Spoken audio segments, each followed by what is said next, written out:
Hello everyone and welcome to another Maths tutorial video. Now I'll be discussing Form 5 Additional Mathematics Chapter 7 Probability Question Part 2. In this video I'll be discussing two questions consist of probability. Okay, let me read the question example 3 now. Box P contains 3 balls numbered 5, 7 and 9. Box Q contains 3 cards numbered 4, 6 and 8. A ball is drawn at random from box P and a card is drawn at random from box Q. Calculate the probability that the sum of the numbers on the cards is either a prime number or a perfect square number. Okay guys, in the previous tutorial video, I have discussed the tree diagram method to solve this type of probability question. In this video, we are going to discuss the table method to solve this problem. Okay, let me show you the solutions now. For example 3. So the question asks to calculate the probability that the sum of the numbers on the card is either a prime number or a perfect square number. Okay. So let me proceed to the solution. So the first step is we're going to draw a table and then list the outcomes of prime and perfect square number. Okay. So this is the table which I've drawn, guys. So the table consists of P and then the table consists of Q. So in the P you can see there 5, 7 and 9. In the box Q you can see that 4, 6 and 8. When the two intersect, the summation of two number, this is your answer, guys. Okay, let me show you one example over here. Okay, 4 plus 5 you get here 9.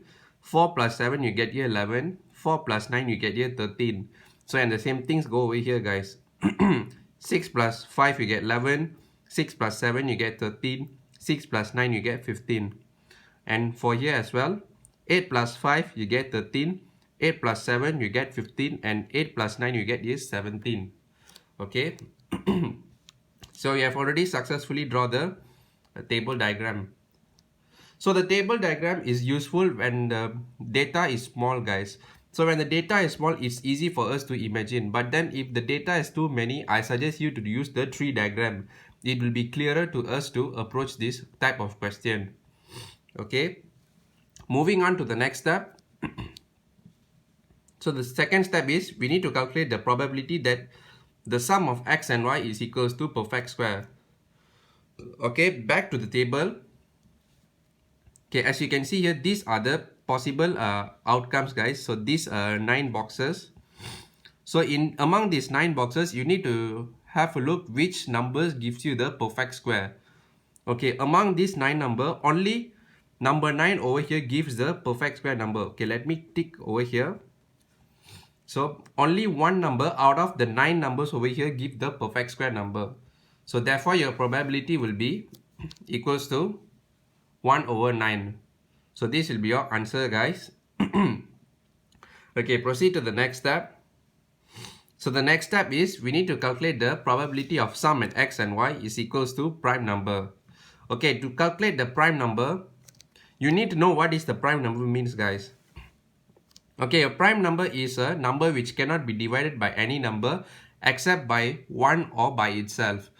Okay, so in this case, you can find that 11 is a prime number, 13 is a prime number, and then 17 is a prime number. 15 is not a prime number, guys. Since 15 you can divide by 3 and divide by 5. Okay, let me put a star over here to indicate it's a prime number. Okay, I put here star for 11, 13, and 17 to show that they are prime numbers. Okay. Okay, let me show it to you. So in this case, you can find actually 1, 2, 3, 4, 5, 6. 6 outcomes out of the 9 total sample space. So from here that you get your probability is equals to 2 over 3, guys. Okay, you have already get the probability for a perfect square and you already get the probability for a prime number. So if you want to find the combination of these true probability, okay, like I've mentioned in the previous tutorial videos, okay, you must look at the question, whether the question asking for an AND or OR. Okay, in this case, the question asking for a OR, guys. So combination of two events is consists of OR over here. So you need to add. Okay, if it's a AND over here, so you need to times the probability of the two possible events. Since they are using OR over here, so you need to plus the two possible probabilities. Okay, I'm going to show you the working in the next page. So please hold on for a moment.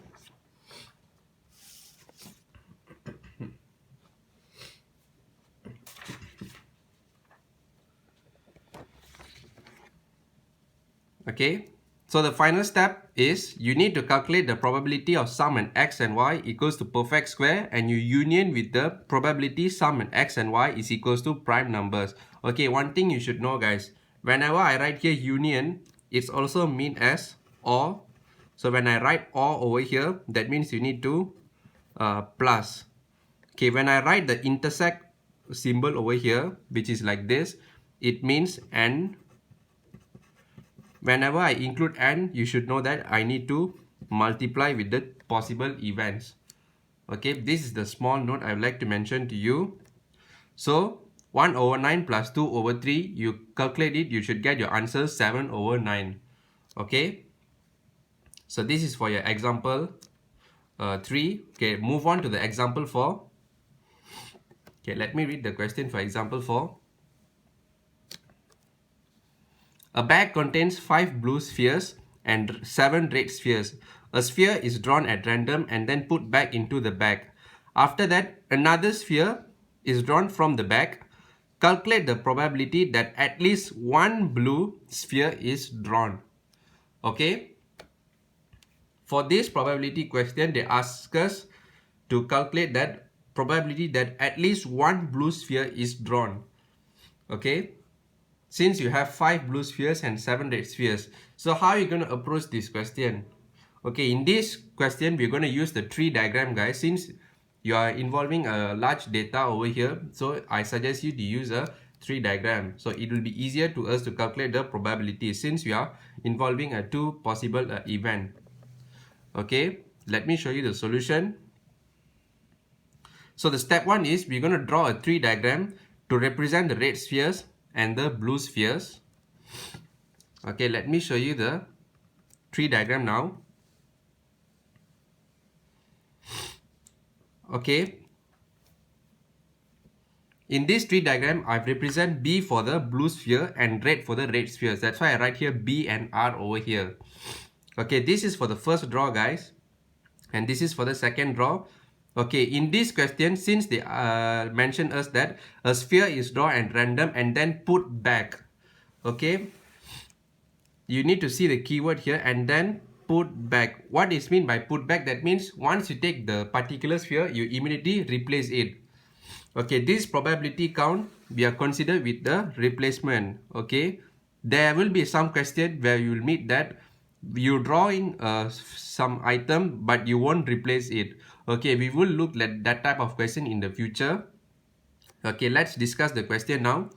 In the first draw, blue and red, the probability that you get a blue is 5 over 12 because 5 is the number of blue spheres and 12 is the total sample space. How you get the total sample space is 5 you plus with 7, so you get 12. Okay, the probability of blue is 5 over 12 and the probability of red is 7 over 12. So you sum up this, you should get your answer 12 over 12, which is 1. Okay, so this is your first draw. So when you're drawing the blue for the first draw and you replace it, and then you take back the another sphere for the second draw, so you will have two possible outcome for blue and red itself. So the same probability, guys, since you have replaced it already, so your probability have no effect, which is 5 over 12 and 7 over 12. And same over here, you will have two possibilities, which is blue sphere and red sphere. So you will have 5 over 12 and 7 over 12 for their probability respectively. And these are the possible outcomes over here. Okay, I'm going to show you one simple example. So the first draw is blue and the second draw is blue over here. And this one represent the first draw blue and the second draw is red. So that's why I wrote here BR in a bracket.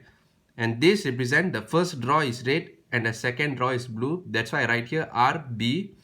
And for the last one, the first draw is red and the second draw is blue. I mean, First draw is red, second draw is also red. Okay, sorry guys, that's why I wrote here R and R. So you have 4 possible outcomes over here within the first draw and the second draw. Okay, so the question asks, calculate the probability that at least one blue sphere is drawn. So which are the possible outcome we can consider? Okay, we can consider the first one. Since they said at least one blue sphere is drawn, in this first outcome already 2 blue sphere is drawn, so it already satisfies the condition. We can choose the second event and the third event since we have already one blue sphere is drawn. But then we cannot choose the last one since there is no blue sphere is drawn. Both of the sphere is chosen is red. So red and red are the possible outcome for the fourth event over here. So the fourth event we won't choose. Okay. So now we know what are the possible event we need to do. So let's proceed to the calculation over here. So the step 2 is calculate probability at least one blue sphere is selected. So we're going to select these 3 outcomes.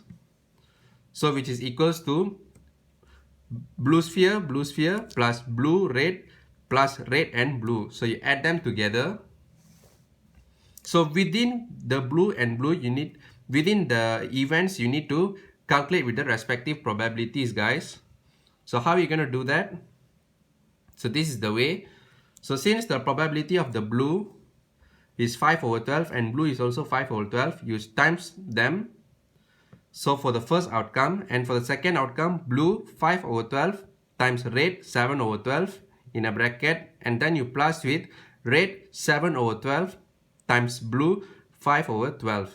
Since you're obeying the outcome, the blue and blue and blue and red and blue, so within the probability you need to times them together, and when you accumulate them together you need to plus them. So from here you get your probability final answer will be 95 over 144. So these are the possible outcomes over here, guys. So you have 95 over 144 chances of getting at least one blue sphere to be drawn. Okay, so this is your answer over here. So it's actually very simple, guys. You just draw the tree diagram and then you draw the possible outcomes over here, and then you list down the possible sample spaces, all the sample space, and then you took the possible event over here, and within that possible event you use to calculate the probability, and therefore you get the answer over here. Okay, let me place the question over here. Okay. Alright guys, that is all for my step-by-step working and solution for this video.